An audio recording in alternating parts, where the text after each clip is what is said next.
You're watching Press Box, presented by Roper Kia, Bob's Appliance Center, Missouri Southern State University, and Girard Medical Center.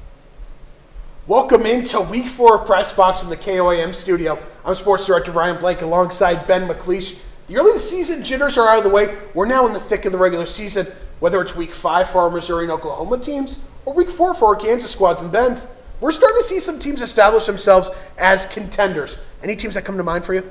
I mean, Carthage looked phenomenal today. They blew out Willard. Last week they had a tough matchup against Nixa, but so far they've had a really good season. I like that. Carthage is a team that is dangerous. But let's open up the show with our KOAM game of the week. Pittsburgh playing in their home opener against Fort Scott in a rivalry renewed. Purple Dragons looking to snap a 2-game skid, while the Tigers eye a second straight win. First quarter, Tigers forced a punt. Snap goes over the head of Caleb Hall and through the end zone for a safety. Pitt leads 2-0.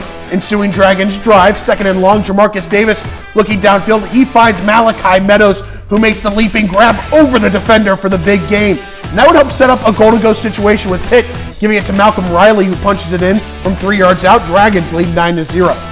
But here comes Fort Scott. Caden Cannon, he'll show off the cannon of an arm that he's got with a deep ball. Dexter Williams, he'll sky over the defender himself for the touchdown grab. Tigers only trail 9-7. Pitt looking to respond. Davis has an open man over the middle. Cannon makes the play on defense this time and intercepts the pass. Tigers back in Dragons territory, looking for the lead. Cannon looking for another deep shot, but Meadows on defense this time, picking off Cannon. The senior getting it done on both sides of the ball, but late in the half, Fort Scott on the move. Cannon with the handoff to Paxton Allen, who finds a hole up the middle, weaves past the defender, and finds Pater to give the Tigers a 15-9 lead at half. Purple Dragons mount a comeback, though, to take down Fort Scott, 22-15 the final. It's a battle of 2-1 teams as the Girard Trojans host the Raiders of Frontenac, picking this one up midway through the second quarter after a defensive battle in the first. Third down now, Ben Cullen looking for Trent Ognabine. More great defense, pass just out of reach. Frontenac's next possession now at midfield. Brogan Smith dropping back, faking the handoff, airing it out to find Jacob Murphy down the middle for the easy pitch and catch touchdown.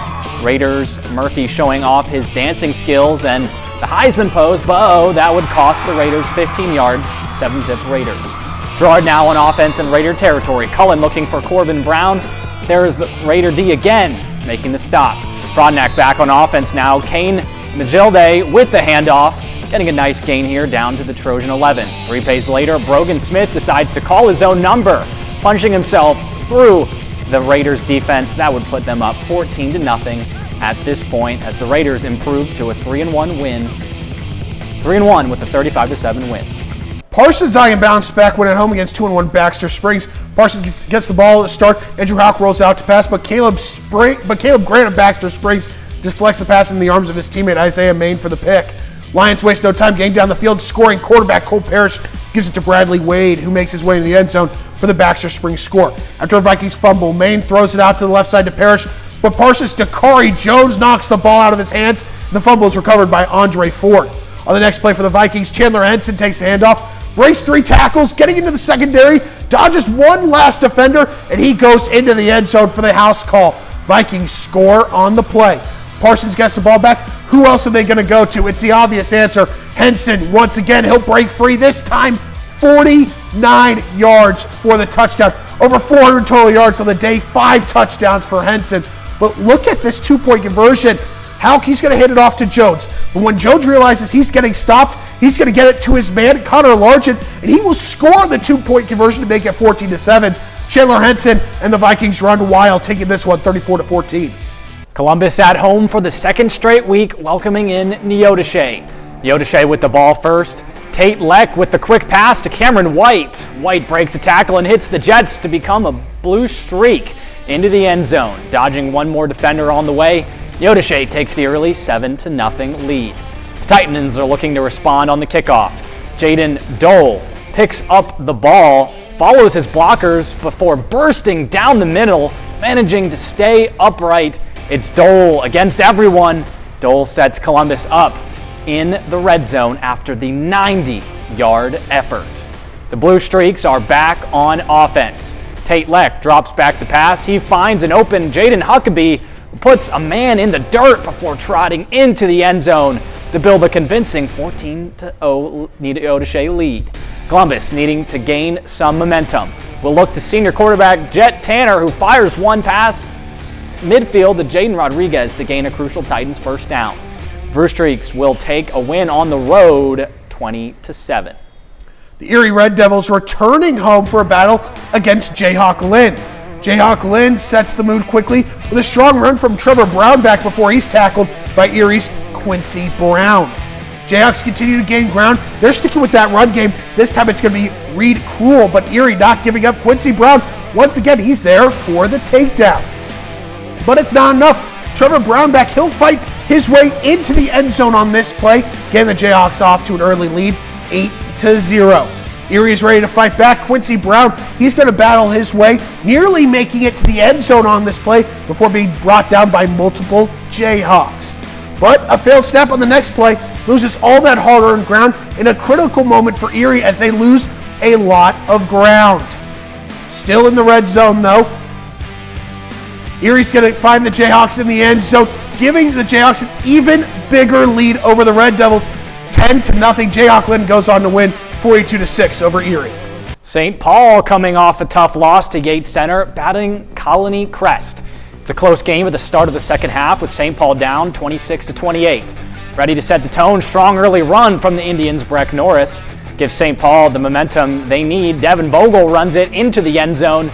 They now take the lead 34-28. Lancers Lane Yoakum make a pass to Andrew Donovan, but St. Paul doesn't want to give them the chance to gain much ground, forcefully pushing them out of bounds. But Lancers don't give up. With this pass from Yoakum to Walters allows them to run it into the end zone, tying up the game 34-34. That won't stand for St. Paul, with Breck Norris finding a clear path to the end zone, bringing the Indians the lead once again. And they keep that energy up. Devin Vogel pushes through and helps widen St. Paul's lead.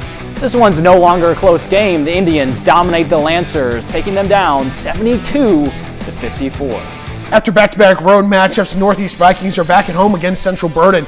Starting it off, it's Bruce DeBusk of Northeast. He'll run through the Raiders' defense, gains an impressive 20 yards, culminating in the Vikings' very first score of the game.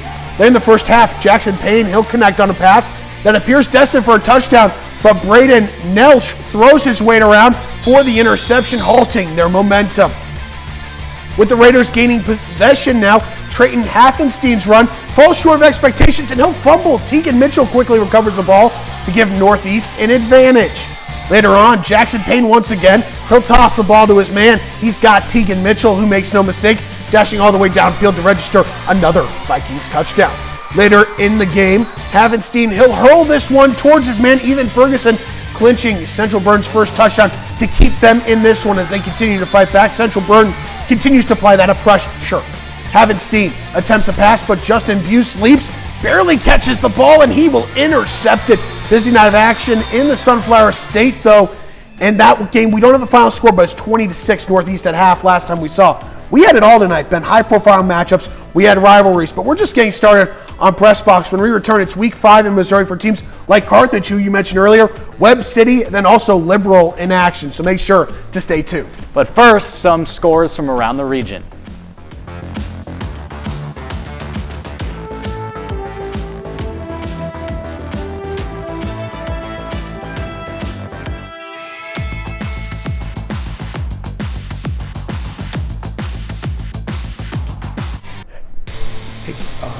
Consumption. So if you go to kilobyte.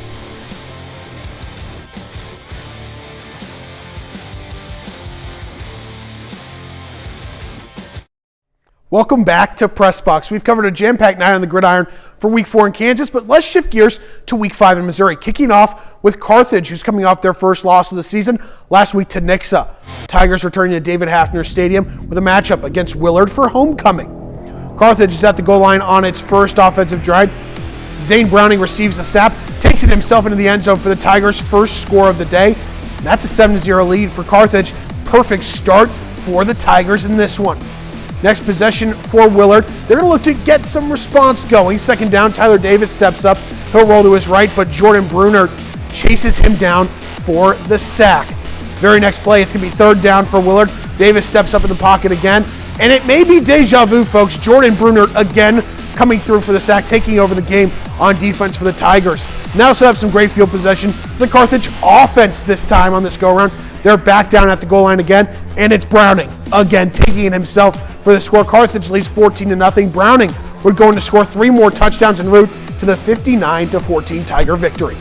At the 8-man level, Jasper hosting Liberals has won 3 games in a row. We head to the second half. Bulldogs up 12-0. But the Eagles are driving, running the triple action. Carson Lemon takes this one into the red zone. Jasper looking for its first points of the game. Next play, this time Colt Clemens with the carry, takes it inside the Bulldogs' 10-yard line. The Eagles switch it up again. Colt Storm receives the snap, takes the ball inside the 5, but the ball is loose, and Tyson Neal recovers it at the 1-yard line. The Bulldogs take over. Next play, Liberal back in their own end zone. Elam Beeman receives the snap, jukes 2 defenders, but he's stopped before he can take it out of the end zone. And the ball is loose, pandemonium at the goal line. When the dust settles, though, the refs signal a safety. Beeman was down by contact, but the Eagles get their first points of the game. It's 12-2 Liberal, and Jasper completes the comeback, 24-18 over the Bulldogs for their second win of the season. Undefeated Neosho hosting 3-1 Webb City, who's on a 2-game winning streak. First quarter Wildcats driving. Neosho's Blaine Patterson connects with Mason Spiva down the middle. Wildcats strike first. Webb City looking to respond. Braden Strickland, he'll keep it himself, and he is gone. 50 yards for the quarterback to the house. Cardinals missed the PAT and trail 7-6, but the Wildcats aren't done. Neosho's Roan Kayshawn cuts back. He gets the short score, extending their lead, taking a 9-point advantage into halftime. Second half, Cardinals on offense. Abel Getz takes up the middle. Webb City cuts Neosho's lead down to 2 points with this score. Fourth quarter now, and here comes the Cardinals. Drake Claiborne right up the middle. Nobody's going to stop him. Cardinals take the lead, and they don't look back. Going on the road, beating undefeated Neosho for their 3rd straight win, 46-43 the final. Some great games across the Show Me State, including that battle between Neosho and Webb City. Action doesn't start there. When we return, Oklahoma games coming up. But first, a scores from around the region.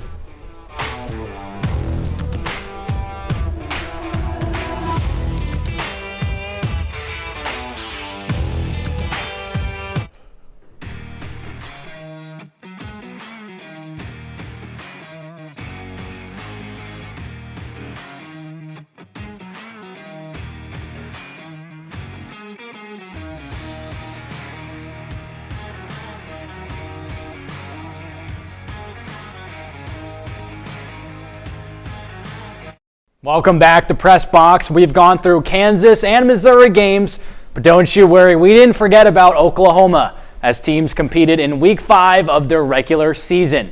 In the Sooner State, it is a battle of undefeated squads as Wyandotte hosts Concord. Wyandotte coming off a win over Fairland, while Concord had a bye week. We pick up with the opening kickoff of the third quarter where Concord senior Gio Acosta takes it inside his own 10-yard line and weaves through defenders as he takes it all the way out to the 50 for great field position. The drive would, however, stall on 4th down for Concord as the Wyandotte defense stands tall and forces a turnover on downs. Wyandotte senior Hunter White finds fellow senior Mason Brown for a beautiful pass down the sideline as they get down inside the 1-yard line, 1st and goal.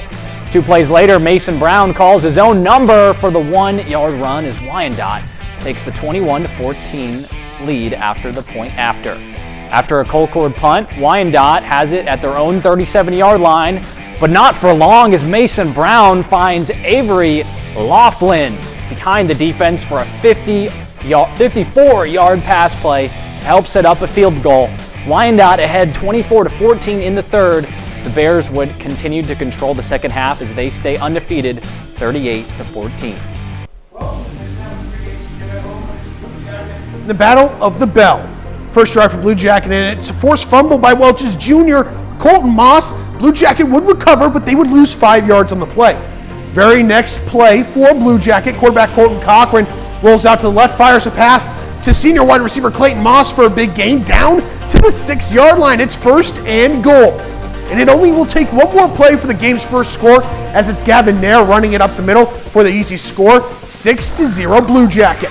After a pump by Welch, Blue Jacket, they're going to try to run to the left with their running back, but junior Balin Bowen has other ideas with a big stop after only a yard. Blue Jacket wasn't done, though, as they would continue with that rushing attack with Gavin Nair, who will have his second touchdown of the game from 5 yards out on this one. 2-point conversion is good, and Blue Jackets ahead 14-0 as they win the battle for the bell, 48-6. Well, that's all of our action here on Press Box, but don't go anywhere. When we return after this, Ryan and I will recap some of the night's top moments and take a look ahead to this weekend and next week. But first, a look at some scores from around the region.